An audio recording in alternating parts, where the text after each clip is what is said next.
ఆంధ్రప్రదేశ్లో చర్మకారుల జీవితాలు బాగుపడే విధంగా చంద్రబాబు నాయుడు గారు గతంలో అనేకమైనటువంటి నిర్ణయాలు తీసుకున్నారు.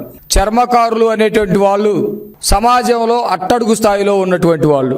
ఎవరైతే చర్మాలు సంబంధించినటువంటి దానికి సంబంధించినటువంటి పనులు చేస్తూ ఉన్నారో, చర్మాలు సేకరించే దగ్గరే వరకే ఆగిపోతా ఉన్నారు.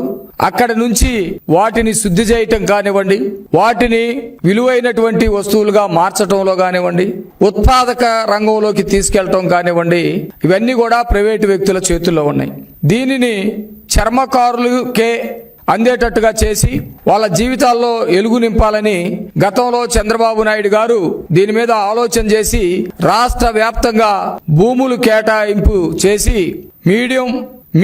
మీడియం మెగా పార్కులు లాంటివి ఏర్పాటు చేసి చర్మకారులు ఆ ప్రాంతంలో ఉన్నటువంటి వాళ్ళు వాటి ఉత్పత్తుల్ని, చెప్పులు కానివ్వండి, షూస్ కానివ్వండి, బెల్టులు కానివ్వండి, లెదర్ కి సంబంధించినటువంటి ఉత్పత్తులు తయారు చేసుకొని వాళ్ళు జీవనాన్ని మెరుగుపరుచుకోవటం కోసం ప్రయత్నాలు చేయాలని చెప్పేసి ఆనాడు ఆలోచించడం జరిగింది.